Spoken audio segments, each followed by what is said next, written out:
It's Monday, January 19th, 2026, and yes, it's Popcorn Day. And also Tin Can Day, which feels like the universe telling us this episode is going to be crunchy and a little janky. Welcome to KoiCast. I'm Hunter. I'm Riley. And hold up. Tin Can Day is so accurate because this entire episode was assembled by robots in a trench coat. Like fully automated. If it gets weird, we're leaving it weird. Exactly. Today we're talking about Zhipu AI, Z.AI dropping GLM 4.7 Flash, open weights, big open source energy, and it's being positioned as local and edge-friendly, plus agentic coding. AI, X is acting like it's the second coming of I can finally cancel my cloud bill. Which, Hunt, is it actually local? Or is it local the way portable means needs a suitcase? Great question.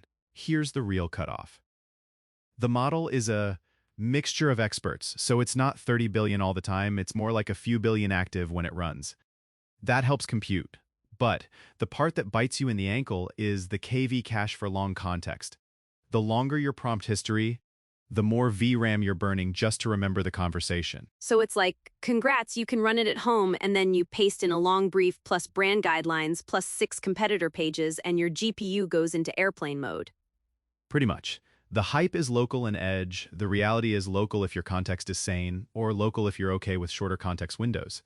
People are also saying inference engines are a little rough right now, which is normal for fresh open weight drops. Okay, but everyone keeps yelling about this DeepSeek-style MLA attention thing like it's a new Marvel character. Explain it for marketers without doing math on a whiteboard. Yeah. The marketer-friendly version is MLA attention is basically a memory diet for the model. In normal attention, the model stores a bunch of memory per token, and that gets expensive fast. MLA compresses what it needs to remember so long conversations don't explode your VRAM as quickly. So instead of carrying your entire closet on vacation, it's like packing cubes. Same outfits, less chaos. Exactly. It doesn't magically make everything free, but it's a legit reason this class of model might feel more usable for longer tasks like coding agents or content agents. Speaking of coding agents, the timeline is screaming about SWE Bench verified scores like it's the Olympics.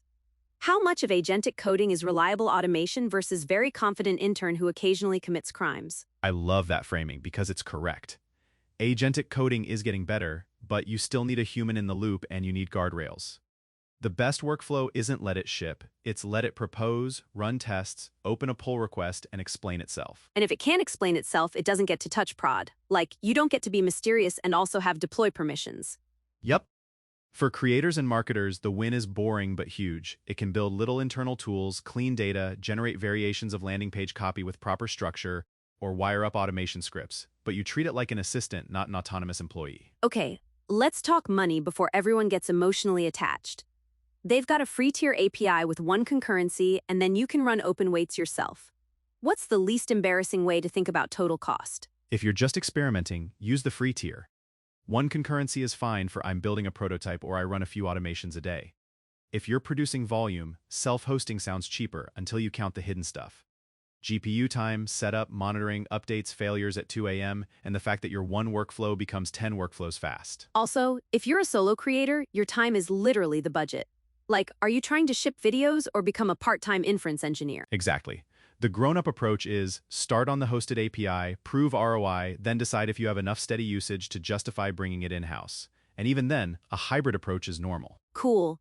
Now, quick ecosystem check because this week has been unhinged. Audio is popping off. 11 Labs v3 has people saying it's too real. I heard a poetry demo that made me uncomfortable in my soul. Same. The realism is incredible, but the practical line for brands is compliance and consent.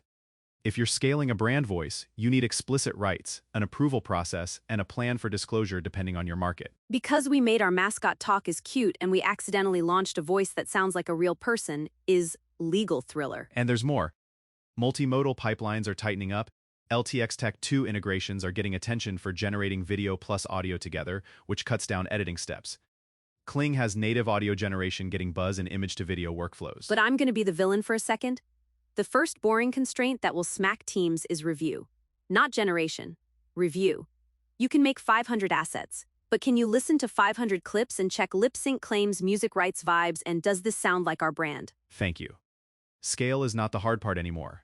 quality control at scale is the hard part. Also storage and versioning. You generate a ton of variants and then nobody knows which one is approved. Hidden failure mode. The first one sounds great.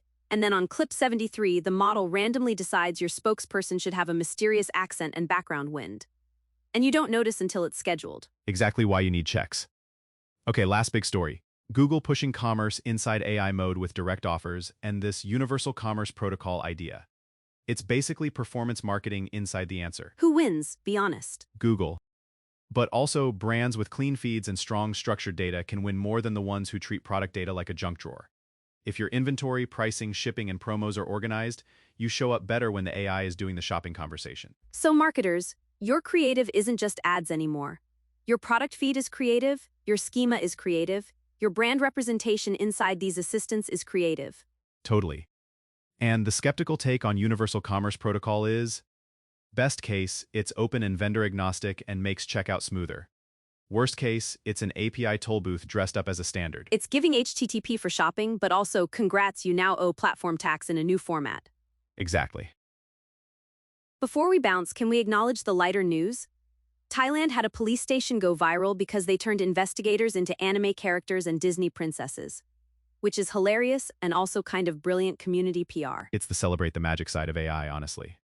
Also the glitches going around where models turn bank statement into bank stew. I saw I'm fine become I'm fine lie, which, honestly, same. And there's AI battles live streamed where bots play games and everyone watches like it's esports for confused calculators.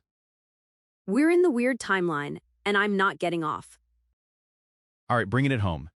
If you're a creator or marketer, GLM 4.7 Flash is interesting if you want a capable open model for agents and coding tasks. But don't fall for runs anywhere without thinking about memory and long context. Start small, measure, then scale. And for audio and commerce, the tools are getting scary good, which means your process has to get scary responsible. Writes, review, and reality checks. Appreciate you hanging with us on Popcorn Day and Tin Can Day. Go eat popcorn out of a tin can in honor of automation, I guess.